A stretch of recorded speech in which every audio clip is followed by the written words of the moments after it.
नमस्ते भाइयों बहनों। आइए आज एक गंभीर विषय पर चर्चा कर रहे हैं।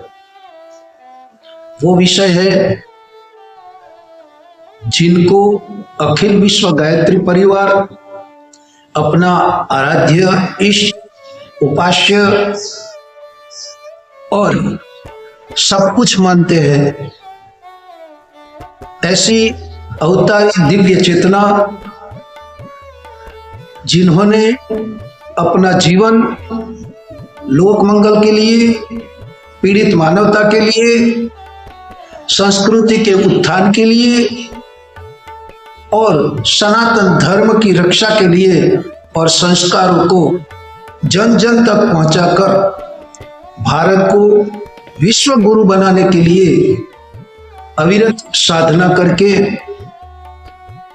अपने साधना की तप शक्ति से उन्होंने जो घोषणा की है, वो घोषणा है भाइयों बहनों कि धरती पर स्वर्गीय परिस्थितियों का निर्माण होगा।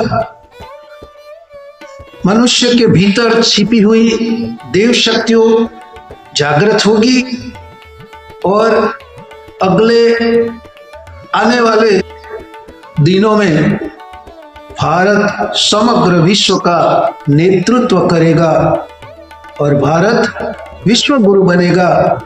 यही भविष्यवाणी करने वाले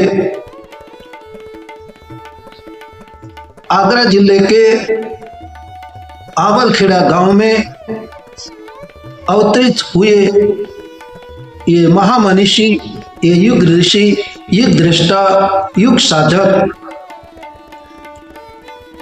और अवतारी चेतना ने अपने जीवन काल में हिमालयवासी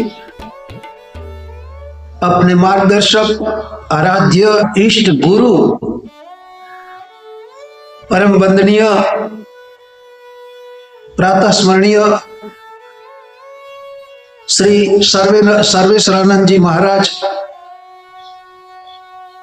जिनको अखिल विश्व गायत्री परिवार दादा गुरु के नाम से पुकारते हैं, उनके मार्गदर्शन में उन्होंने जो कार्य किया और उन्होंने अपनी वसीयत और विरासत में लिखा कि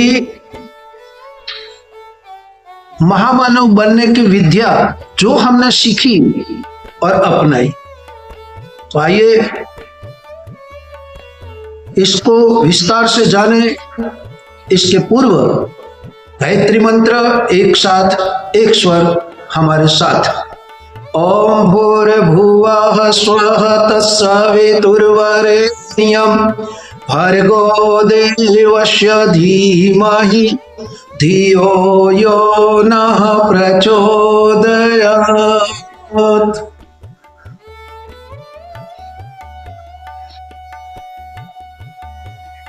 उन्होंने अपनी वसीयत और विरासत में लिखा कि बेटे महामानव कैसे बना जाता है, इनके लिए हमें क्या करना चाहिए।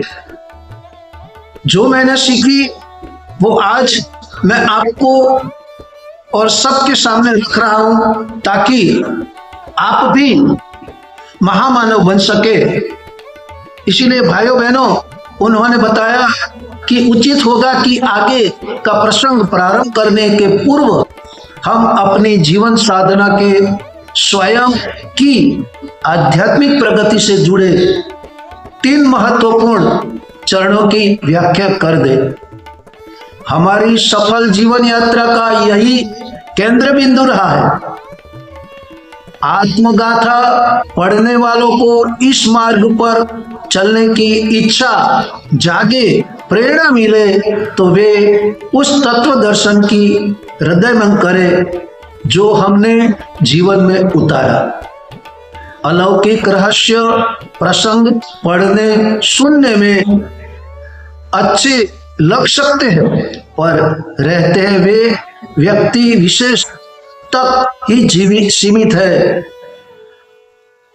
उनसे हिप्नोटाइज होकर कोई उसी कर्मकांड को पुनरावृत्ति कर हिमालय जाना चाहे तो उसे कुछ हाथ न लगेगा।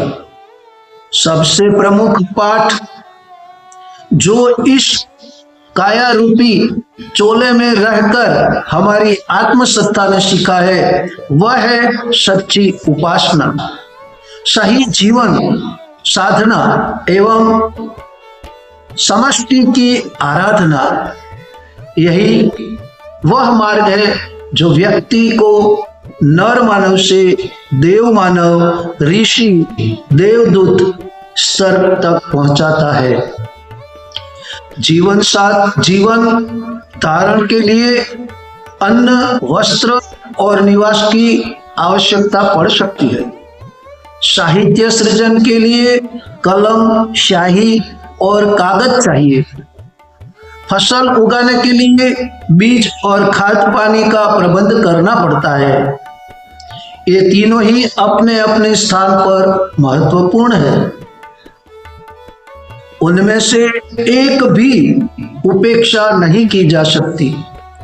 आत्मिक प्रगति के लिए उपासना, साधना और आराधना इन तीनों के समान समन्वय की आवश्यकता पड़ती है। इसमें से किसी अकेले के सहारे लक्ष्य तक नहीं पहुंचा जा सकता। कोई एक भी ऐसा नहीं जिससे छोड़ा जा सकता। भाइयों बहनों, यही हमें ये सीखना चाहिए, हमारे जीवन में उतारना चाहिए कि हमारे जीवन में तीनों आयाम आना चाहिए। हमारी उपासना भी होनी चाहिए, हमारी साधना भी होनी चाहिए, हमारी आराधना भी होनी चाहिए। तो ये ऋषि बताते हैं कि बेटे उपासना करनी है तो अपने इष्ट के पास बैठकर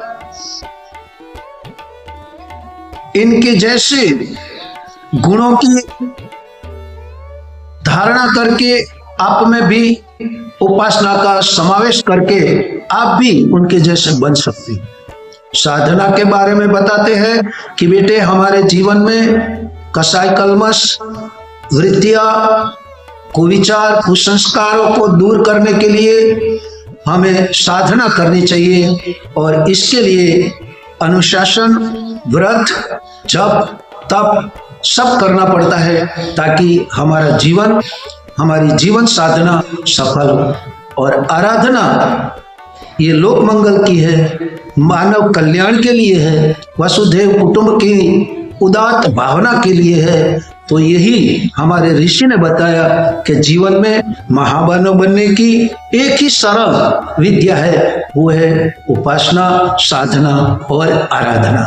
भाइयों बहनों, अखिल विश्व गायत्री परिवार की नींव इस युग ऋषि ने साधना, उपासना और आराधना के 3 चरण से ही रखी है। और आज हम और आप सब देख सकते हैं कि अखिल विश्व गायत्री परिवार समग्र विश्व में वो अपनी साधना के बल से, उपासना के बल से और लोक मंगल के लिए समयदान, अंशदान की आराधना से वो सब आगे बढ़ रहे हैं और विश्व कल्याण के लिए अपनी समय की, जीवन की समर्पित भाव से ये आहुतियां देकर लोक मंगल के निकलनी पड़े हैं।